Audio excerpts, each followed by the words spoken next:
Now let's begin. The morning sun cut through the kitchen window at an angle that Mitch Delgado had memorized over 10 years of marriage. He stood at the counter, pressing grounds into the espresso machine, while his son Danny ate cereal at the table, swinging his legs in that restless way 8-year-olds do. The house smelled like coffee and the faint vanilla of Jennifer's perfume. She'd already left for her morning run, same as every Tuesday. Dad, Danny's voice had that careful tone kids use when they're about to say something they think might be important.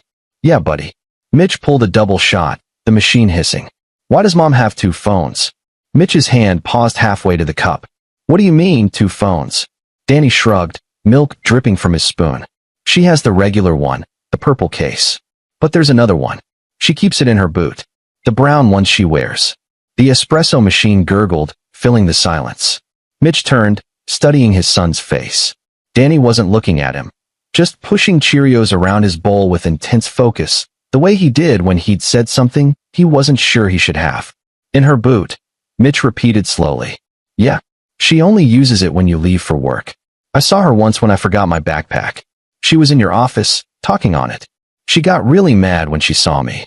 Danny finally looked up, his dark eyes, Mitch's eyes, uncertain. Did I do something wrong? She told me not to tell you about grown-up stuff. Mitch felt something cold settle in his chest. He'd spent 15 years making documentary films, investigating corruption, exposing lies. He knew the weight of a secret when he heard one. You didn't do anything wrong. He crossed to the table, ruffled Danny's hair. Finish your breakfast. I've got to check something before I head to the office. His office was attached to the house, a converted garage where he edited his films, stored his equipment, conducted interviews. It was his sanctuary, and Jennifer rarely came in here. Said the clutter gave her anxiety. He didn't search her boots then. That would have been too obvious, too reactive. Instead, Mitch went through his morning routine exactly as he always did. Kissed Jennifer goodbye when she returned from her run, her skin glowing with exertion. Drove Danny to school. Headed toward his office building in downtown Portland where he met with clients and his business partner, Sean Stark. Sean was already there when Mitch arrived, coffee in hand, scrolling through his phone. They'd known each other since college, had built Veritas Films together from nothing into one of the most respected investigative documentary companies on the West Coast. Sean handled the business side. Mitch handled the creative. It worked. Morning, Sean said without looking up. We got the call back from Netflix. They want to move forward with the pharmaceutical piece. That's great. Mitch dropped his bag on the desk, his mind elsewhere. Listen, I need to head back home. Forgot some files. Sean glanced up, frowning. The Peterson interview is in an hour. I'll be back. 20 minutes, tops. He made it back to the house in 12. Jennifer's car was in the driveway. She worked from home most days, running PR campaigns for tech startups. Mitch parked down the street, approached quietly. The front door was locked, but he had his key. He turned it slowly, eased inside. Silence. Then, from his office, Jennifer's voice. Low, intimate, laughing. No, he just left. I told you Tuesdays are safe. I know. But Sean, we have to be patient. The timing has to be perfect. Mitch froze in the hallway, his hand still on the doorknob. Sean, his business partner, his best friend. Jennifer's voice continued, muffled through the door. The Patterson footage is ready to go. I already sent it to Marcus at Chronicle Films. They're offering $40,000 for it. No, he has no idea. He trusts you completely. It's almost too easy. Mitch's jaw clenched. Patterson, that was his current project. 3 months of work, interviews with a whistleblower from a major pharmaceutical company. It wasn't finished yet, wasn't even fully edited. How the hell did Jennifer have access to it? We stick to the plan, Jennifer said. 6 more months, we have enough to bury him. The ethics violation report goes to the documentary board, the custody filing goes through, and by the time he figures out what happened, we'll have Danny, the house, and the company. The words hit like physical blows. Mitch backed away from the door, his breath coming short. Every instinct screamed at him to burst in, to confront them both. But 15 years of investigative work had taught him patience. Evidence first, emotion later. He left the house as silently as he'd entered, drove around the block, then called his own landline from his cell. Jennifer picked up on the 3rd ring, her voice bright. Hey honey, what's up? I left some hard drives at home. In my office. Can you grab them for me? A pause. Just half a second too long. Sure. Which ones? The red Seagate drives. They should be on the shelf. Okay, I'll check. He heard her moving, the office door opening. Her breathing changed. She was looking for something that didn't exist. I don't see any red drives, Mitch. That's weird. Maybe I already took them. Thanks anyway, babe. He hung up. She'd been in his office. Had access to everything. And Sean knew his passwords, had keys to the office, had admin access to all their servers and files. Mitch sat in his car for a long moment, hands gripping the steering wheel. Then he called his lawyer, an old friend from his investigative journalism days. Carl McIntyre. Carl, it's Mitch Delgado. I need you to do something for me, and I need you to not ask questions yet. That sounds ominous. I need you to start compiling everything on my business partnership with Sean Stark. Every contract, every agreement, every digital footprint of our shared work. And I need you to look into my wife's financials. Quietly.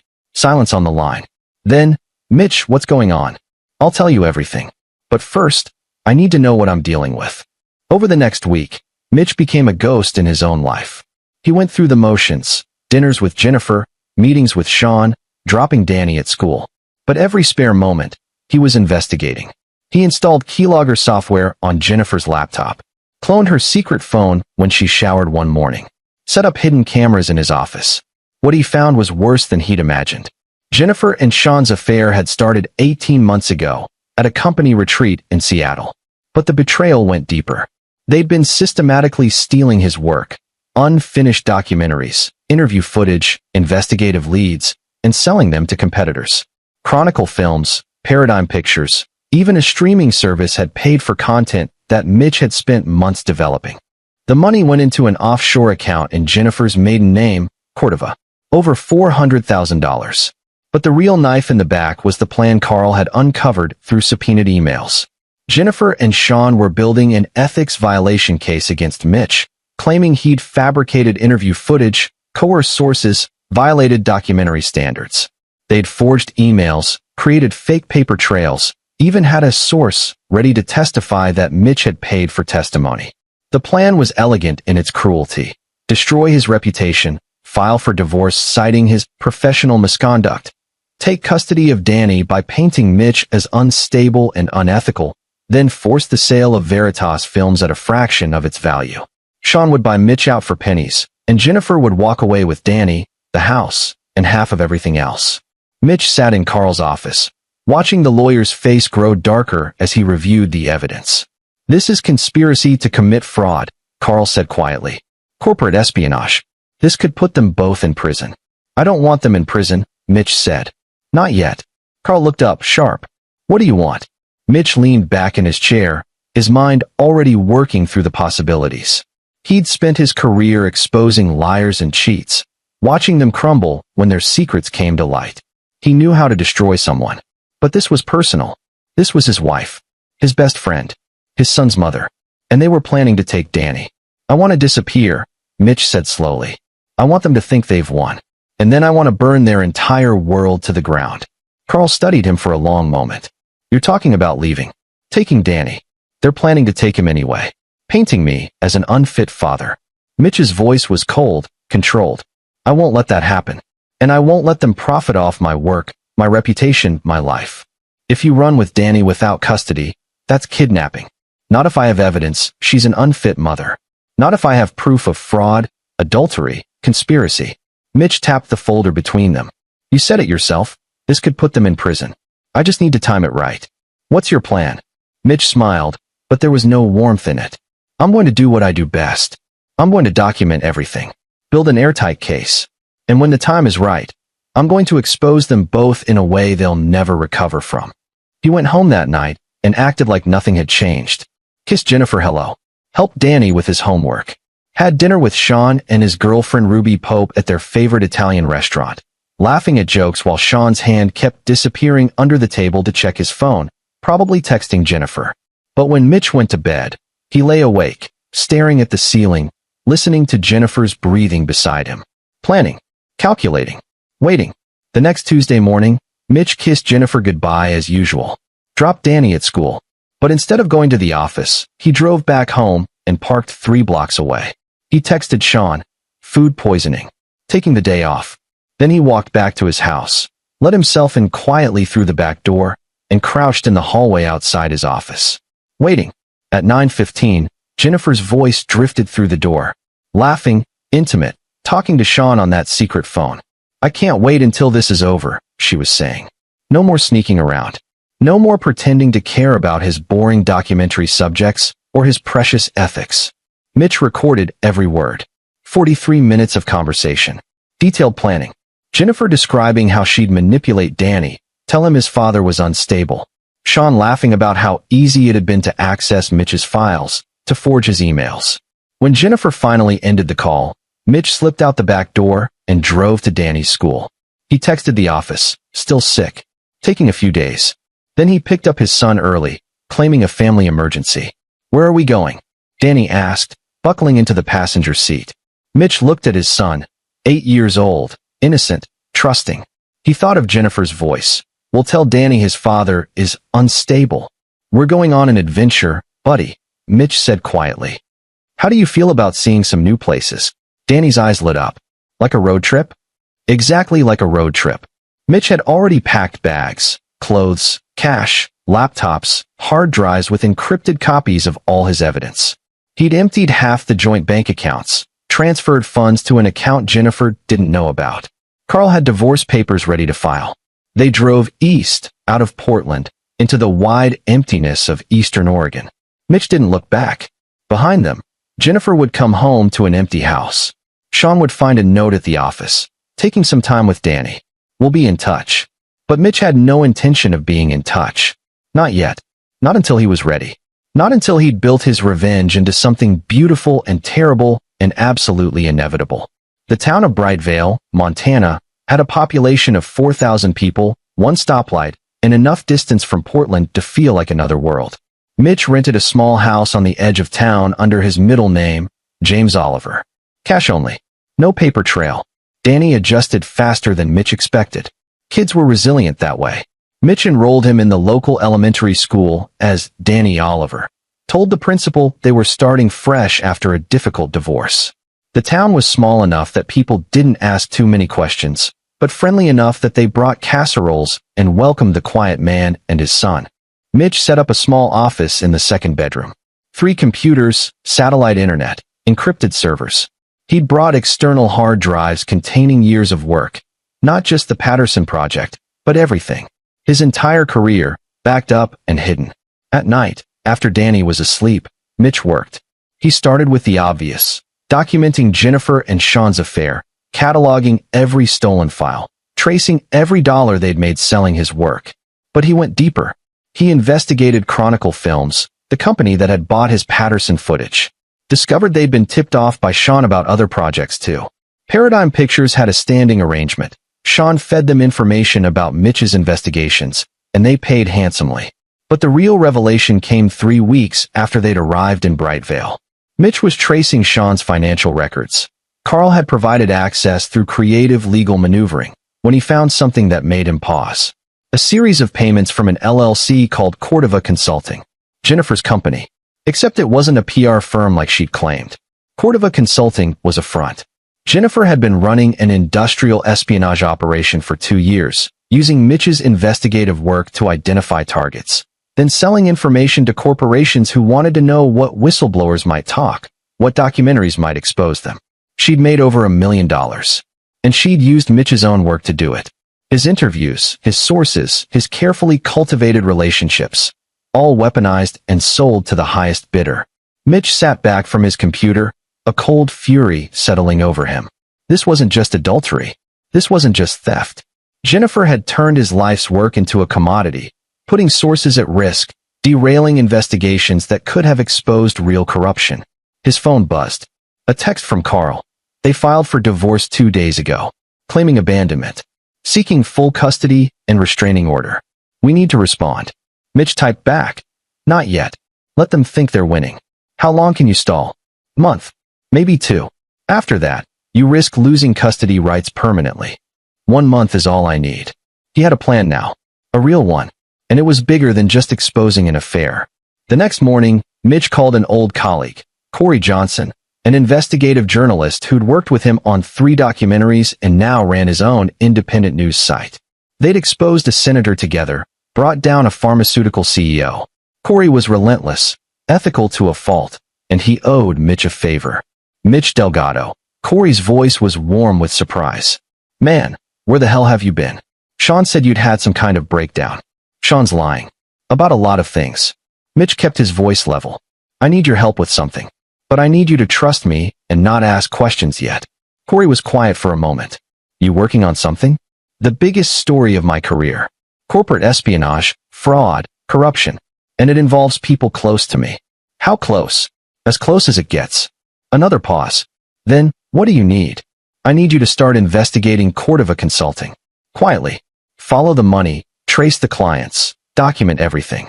I'll feed you information, but you can't reveal the source. Not yet. You're the source. I'm the source. But Corey, when this breaks, it's going to be big. Pulitzer level big. And I need someone I trust to tell the story right. Corey whistled low. You've got my attention. Send me what you have. Mitch spent the next 2 weeks feeding Corey information in carefully measured doses. Names of corporations that had paid Cordova Consulting. Proof that Jennifer had accessed confidential documentary footage. Evidence of sources being compromised. Investigations being derailed. Corey started publishing pieces on his site. Nothing too obvious at first, just questions. A shadowy consulting firm with ties to the documentary industry. Sources report information leaks from major investigative projects. Corporations paying millions to stay ahead of whistleblowers. The stories gained traction. Other journalists started asking questions. Chronicle Films issued a statement denying any wrongdoing. Paradigm Pictures went silent. And in Portland, Mitch knew Jennifer and Sean were starting to panic. He was proven right when his phone rang. A number he didn't recognize, but the area code was Portland. Mitch. Sean's voice, tight with strain. We need to talk. About what? About this mess. These stories. Someone's leaking information about our company, about our projects. We need to get ahead of it. Our company? Mitch kept his voice neutral. I'm not part of the company anymore, Sean.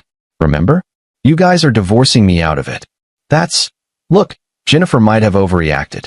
The abandonment thing, taking Danny. If you come back, we can work this out. As friends. As partners. Mitch smiled in the darkness of his Montana office. Friends don't steal from each other, Sean. Partners don't fuck each other's wives. Silence. Then, I know everything. The affair. The stolen footage. Cordova Consulting. The ethics violation frame job. All of it. Mitch, if you go public with this. What? You'll ruin me? You've already tried that. Filed a fake ethics complaint, forged emails, tried to paint me as unstable. How's that working out for you? Sean's breathing was ragged. What do you want? I want you to understand something, Mitch said quietly. You tried to take my son, my career, my reputation. You used my work to enrich yourself and put sources at risk. And you thought I'd just what? Roll over and let it happen. We can make a deal. Jennifer and I will drop the divorce, drop the custody. It's too late for deals. The story's already out there. Corey Johnson is just getting started. And when he's done, everyone will know exactly what you and Jennifer did. You sanctimonious bastard, Sean hissed. You think you're so much better than everyone else. So ethical. So pure. But you're just a hypocrite who spies on his own wife. I investigated criminals. Turns out my wife and business partner were criminals. Funny how that works. Mitch ended the call. His hands were shaking. He stared at the phone, then at the wall of evidence he'd assembled. Photos, documents, recordings, financial records. A complete map of Jennifer and Sean's betrayal.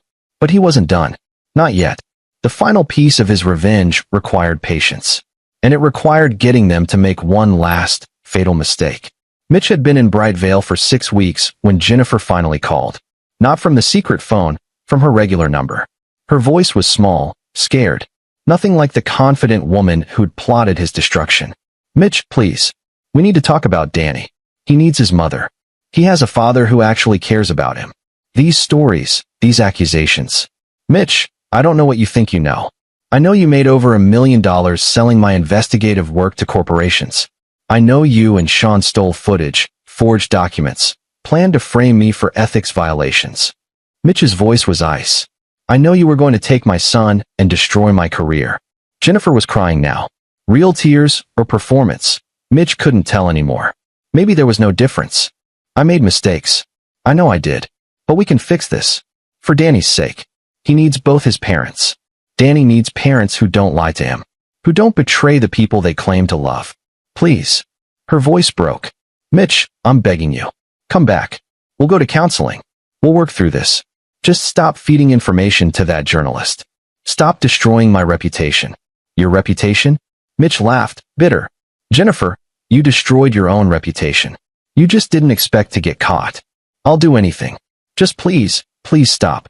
And there it was. The desperation he'd been waiting for. Because desperate people made mistakes. And Mitch needed Jennifer to make one more mistake. Okay, he said slowly. Maybe we can work something out. But I need to know everything. No more lies. You tell me the complete truth about Cordova Consulting, about everyone involved, and maybe, I'll consider calling off Corey. Yes, anything. When? I'll come to Portland next week. But Jennifer, if you're lying to me, if this is some kind of trap, it's not. I swear. I just want my son back. I just want our family back. Mitch hung up and immediately called Carl. She took the bait. Mitch said, get ready. And make sure you record everything. Mitch, are you sure about this? If she's setting you up, she's not smart enough to set me up anymore. She's panicking. And panicking people confess. Carl was quiet for a moment. You've changed, man. This revenge thing, it's consuming you. They tried to take my son, Carl. They tried to destroy everything I built. I'm not consumed. I'm focused. Just be careful. Don't become the villain in your own story. Mitch thought about that after the call ended. Was he the villain?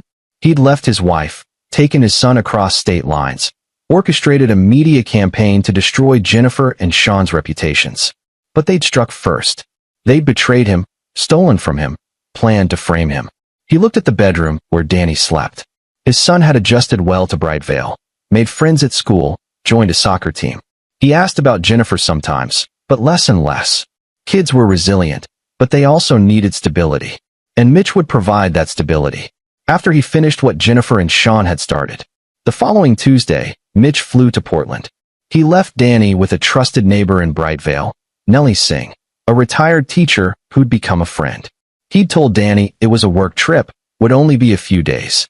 Carl met him at the airport with a rental car and a digital recorder no bigger than a pen. She wants to meet at the house, Carl said. Your house. Says it'll be more comfortable, more private. She wants home field advantage. Mitch checked the recorder. Doesn't matter. As long as we get the confession.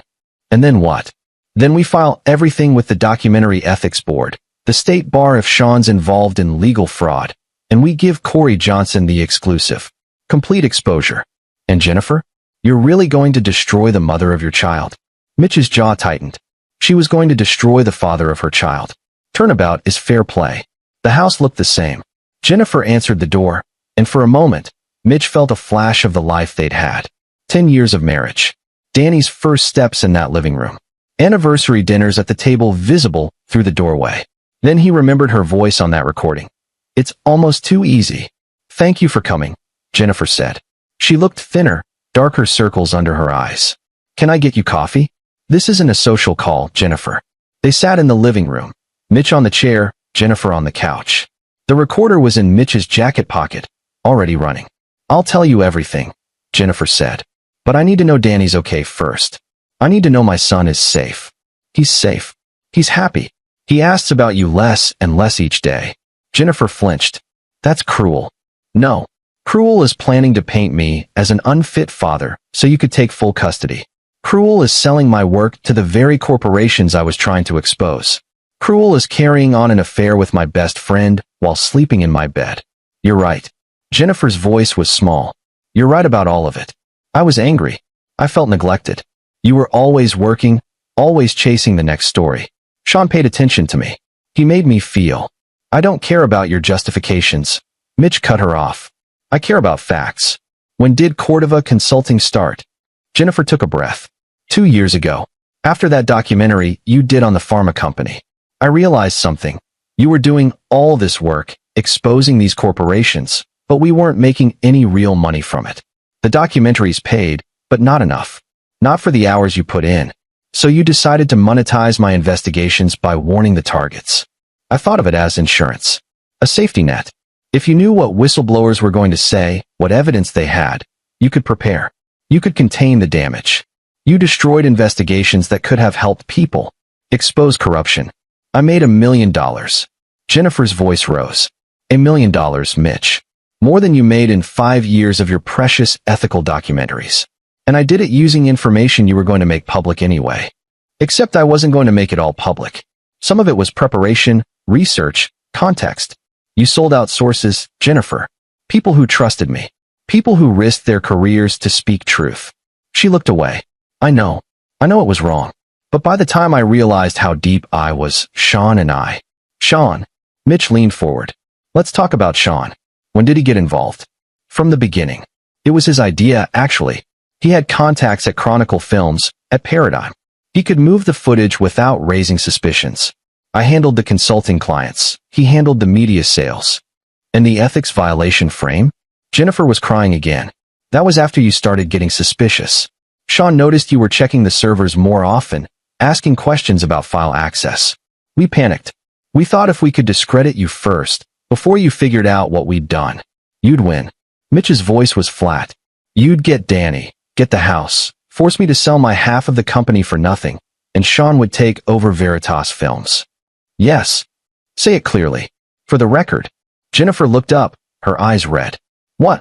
I want you to state clearly that you and Sean Stark conspired to steal my work, sell it to corporations and competing documentary companies, and then frame me for ethics violations to gain custody of our son and force the sale of my business. Say it. Understanding dawned on her face. You're recording this. Of course I'm recording this. I document everything, Jennifer. You should know that by now. She stood up abruptly. You bastard. This was a setup. No more than your whole marriage was a setup.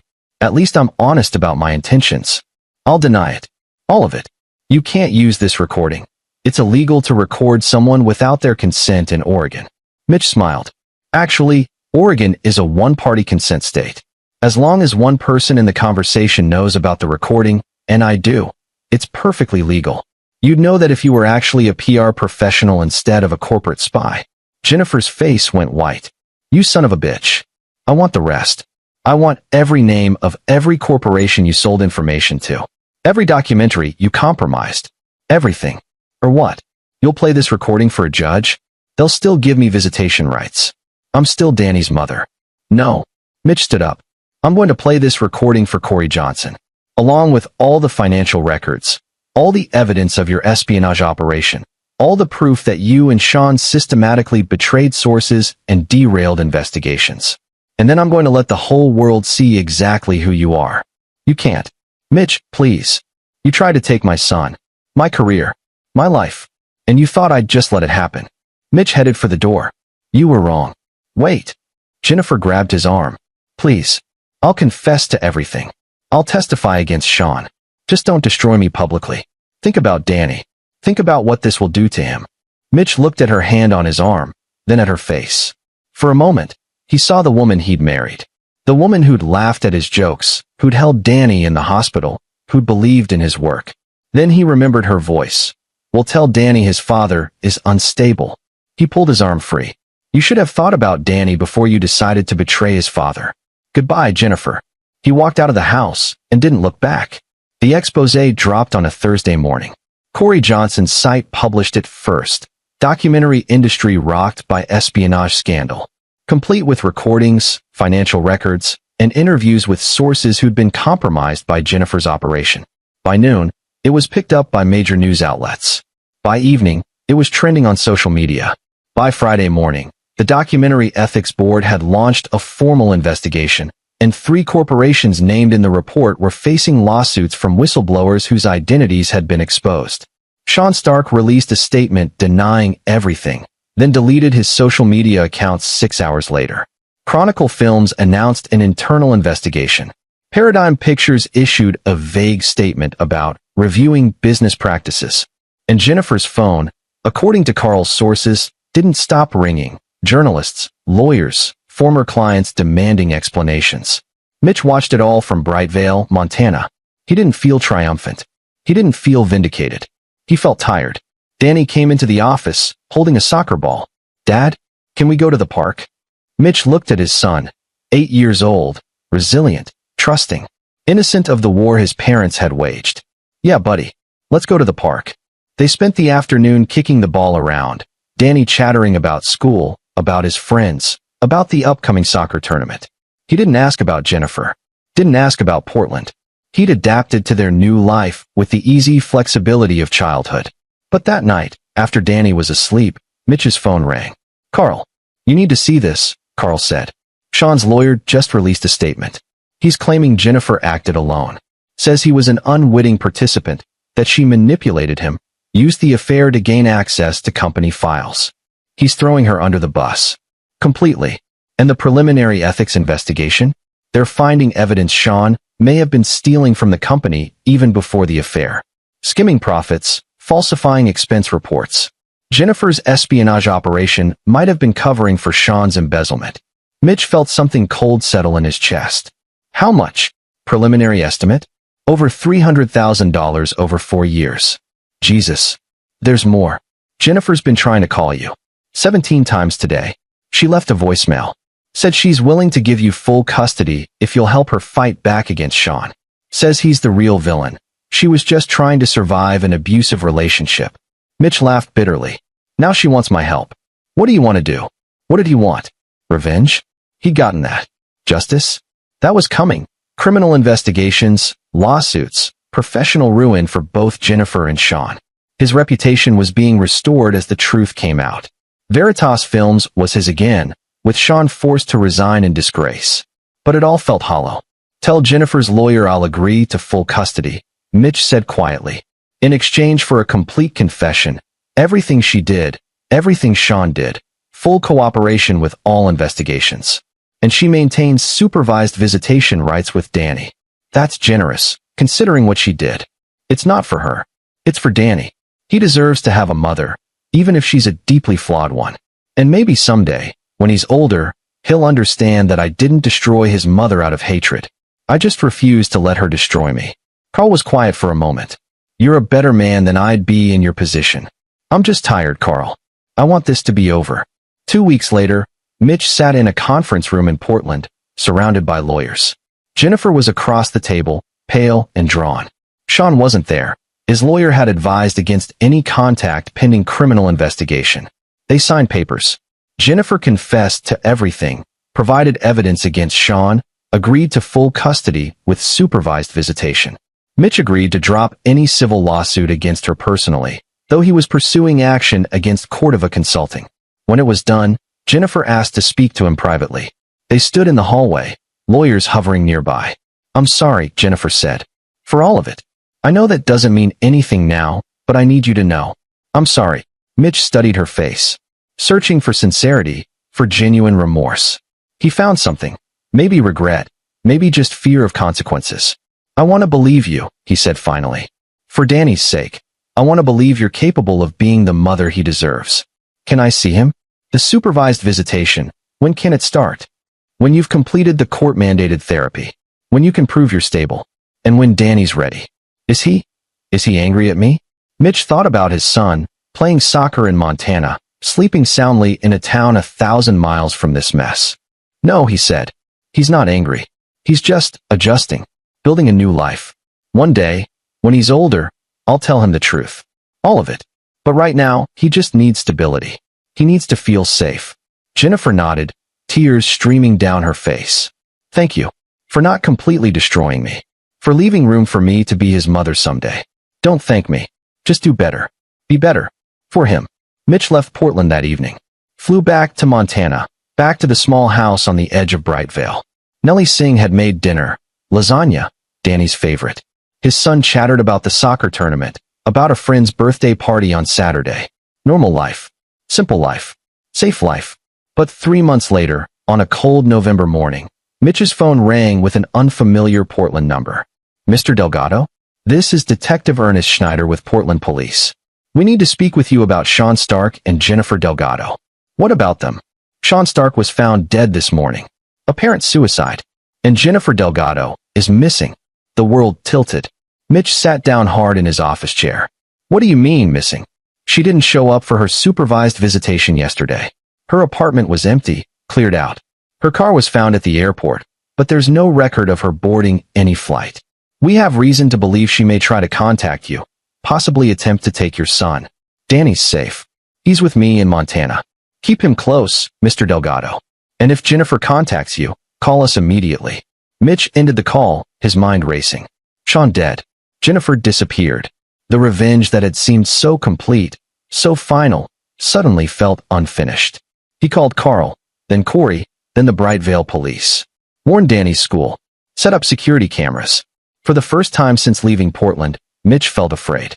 Because he'd documented everything about Jennifer and Sean's crimes. But he'd forgotten to document the most important thing. What desperate people do when they have nothing left to lose. That night, Mitch sat in Danny's room, watching his son sleep. The boy's face was peaceful, innocent, unaware that his mother was somewhere out there, possibly planning something. Mitch's phone buzzed. A text from an unknown number. You took everything from me. My reputation, my career, my son.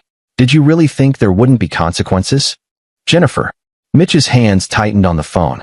He'd won the war, exposed the betrayal, secured custody of his son. But the battle, it seemed, wasn't over. He typed back, "Where are you?" The response came immediately. "Closer than you think." Mitch stood up, moved to the window. The street was dark, quiet. Normal Montana night. But somewhere out there, Jennifer was watching. Waiting. And Mitch realized with cold certainty that his revenge had created something more dangerous than betrayal. A desperate woman with nothing left to lose and everything to blame on him. He'd built his case perfectly, executed his revenge flawlessly. But he'd forgotten the most important rule of investigative work. Always consider what happens after the exposure. The story wasn't over. And the final chapter was about to begin. Morning came with frost on the windows and Danny bouncing into Mitch's room at 6:30, ready for Saturday soccer practice. Mitch had been awake all night, staring at that text message, running scenarios. He'd installed additional locks on the doors, charged his phone, kept it close. "Dad, you look tired," Danny observed, already in his soccer uniform. "Didn't sleep great, buddy. But I'm fine." Mitch forced a smile. "How about pancakes before practice?" In the kitchen, Mitch kept his phone on the counter while he cooked, watching for messages. Nothing. Jennifer had gone silent after that last text, which somehow felt worse than threats. Detective Schneider called at 7. "We found something," he said without preamble. Jennifer withdrew $20,000 in cash from a bank account we didn't know about 3 days before she disappeared. And we've been reviewing Sean Stark's death. It's looking less like suicide now. Mitch's blood ran cold. "What do you mean?" Forensics found evidence of a struggle. And the suicide note was typed, not handwritten. "We're now treating this as a potential homicide. You think Jennifer killed him. We think it's a possibility. Mr. Delgado, I need you to understand how serious this is. If Jennifer is capable of murder, and she blames you for destroying her life, she could come after me." Mitch looked at Danny, happily eating pancakes. "Or after my son. We're coordinating with Montana authorities. I've already spoken to your local police chief. They're going to increase patrols in your area. But you need to be vigilant." After the call, Mitch made a decision. He called his neighbor, Nellie Singh. "Nellie, I need a favor. A big one. Can Danny stay with you for a few days? There's a situation with my ex-wife, and I need to know he's completely safe." To her credit, Nellie didn't ask many questions. Just, "Is he in danger?" "I don't know. But I'm not taking chances." Danny protested. He wanted to go to soccer practice, see his friends. But Mitch was firm. "It's just for a few days, buddy. Like a sleepover at Ms. Singh's. She said you can help her bake cookies." That won Danny over. Kids were resilient, but also easily distracted by the promise of cookies. Once Danny was safely at Nellie's, Mitch had checked every lock, every window, confirmed she had the local police on speed dial. He went back to his house and waited. He didn't have to wait long. At 2 in the afternoon, there was a knock on the door. Mitch checked the security camera he'd installed, and there was Jennifer. She looked different. Hair cut short and dyed dark. Sunglasses despite the overcast day. Thinner than she'd been even at the custody hearing. Mitch called the police first. Then he opened the door, staying in the doorway. "Jennifer, can I come in? I just want to talk." "The police are on their way." She laughed, but it was a broken sound. "Of course they are. You always were thorough, Mitch. Always 3 steps ahead." Did you kill Sean? Jennifer's face went blank. What? The police say Sean's death wasn't suicide. That there was evidence of a struggle. And you disappeared right after. Did you kill him? Sean killed himself because he was a coward. Jennifer's voice was flat. When the ethics investigation started finding his embezzlement, when the criminal probe began, he couldn't handle it. He called me the night before he died. Said it was all my fault, that I destroyed everything. Then he hung up. Next morning, he was dead. Where have you been? Running. Hiding. Trying to figure out what to do. She took off her sunglasses. Her eyes were red-rimmed, exhausted. You won, Mitch. You completely destroyed me. My career is over. I'm probably going to prison for the corporate espionage. I've lost my son. I have nothing. You did this to yourself. You and Sean. I know. Jennifer's voice cracked. I know what I did. I know it was wrong. But did I deserve this? Complete annihilation? You didn't just expose me. You orchestrated my total destruction. You turned it into a crusade. You were going to take Danny. Frame me as an unfit father. Steal everything I'd worked for. And you made sure everyone in the world knew what I'd done. You didn't just win. You needed me to lose spectacularly. Jennifer was crying now. The media painted me as a monster. My own family won't talk to me. I can't get a job anywhere. My name is toxic. Mitch heard sirens in the distance. Why are you here, Jennifer? I wanted to see your face. I wanted you to see what you did. You say I destroyed myself, but you're the one who lit the match and watched me burn. You documented every moment of it. I expose criminals. That's what I do. I was your wife, the mother of your son, and you treated me like just another corrupt target in one of your documentaries. The police arrived, 2 cars for officers. Jennifer didn't resist. She held out her wrists for the handcuffs, her eyes never leaving Mitch's face. I hope it was worth it, she said as they led her away. Your perfect revenge. Your complete victory. I hope it was worth Danny growing up knowing his father destroyed his mother. The words hit harder than Mitch expected. He watched them drive away, Jennifer's face visible through the back window of the police car. Detective Schneider stayed behind. We'll need a full statement. And the text she sent you. Mitch provided everything. The detective took notes, asked follow-up questions, confirmed Danny's location for safety. For what it's worth, Schneider said as he was leaving, you did the right thing. People like that, they count on their victims staying quiet. You didn't stay quiet. But as Mitch closed the door, locked it, and stood alone in his house, he wondered if the detective was right. He'd won. Completely, utterly, devastatingly. Jennifer was facing criminal charges. Sean was dead. Veritas Films was his again. He had full custody of Danny. His reputation in the documentary world was restored, enhanced, even. He was already fielding calls about a potential documentary about his own experience, the ultimate betrayal, one man's fight against corporate espionage. He'd won. So why did he feel like he'd lost something essential? That night, Mitch lay awake in the same bed where he'd planned Jennifer's downfall, where he'd meticulously documented every piece of evidence, crafted every step of his revenge. His phone buzzed. A message from Corey Johnson. The story about Jennifer's arrest is everywhere. They're calling you a hero. The documentary board wants you to keynote their ethics conference. Netflix is interested in your story. This is huge, Mitch. You did it. Hero. The word felt wrong. Heroes didn't systematically destroy someone, even someone who deserved it. Heroes didn't orchestrate public humiliation. Heroes didn't turn revenge into performance art. But villains did. Mitch sat up in bed, his mind racing back through everything he'd done. The surveillance. The recordings. The calculated release of information to Corey. The way he'd baited Jennifer into a confession. The public exposure. It had all been justified. She'd betrayed him, stolen from him, tried to take his son. She deserved consequences. But had she deserved this? Complete and total annihilation? He thought about Danny, 7 years in the future, old enough to understand. Dad, why did you destroy Mom? Why didn't you just divorce her, take custody, move on? Why did you have to make her into a national scandal? What would he say? Because she tried to destroy me first? Because revenge felt good? Because he could? Mitch got out of bed, went to his office, looked at the wall of evidence he'd assembled. Photos, documents, recordings. The architecture of his revenge, preserved like a trophy. With sudden decision, he began taking it down. Every document, every photo. He put it all in a box, sealed it, labeled it simply. Case closed. Then he called Carl. I need you to do something for me, Mitch said. I need you to work out a deal with Jennifer's lawyers. She cooperates fully with all investigations, she gets therapy, she works toward being a good mother to Danny. In exchange, I'll provide a statement supporting a reduced sentence.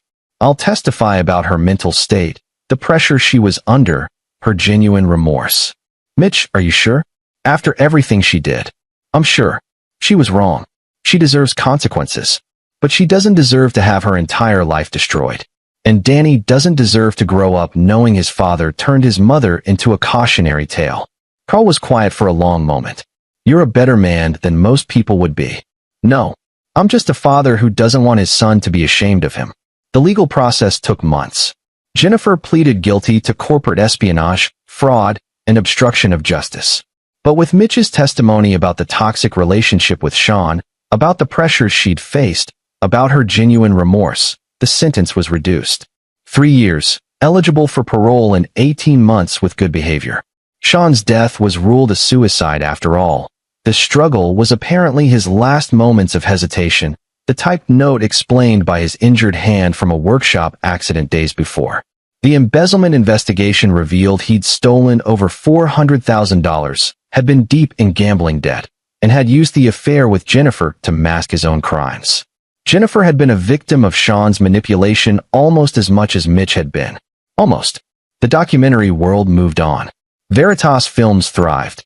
Mitch threw himself into new projects, real investigations that exposed real corruption. He turned down the offers to document his own story. Some wounds didn't need to be reopened for entertainment. And Danny grew, adapted, thrived.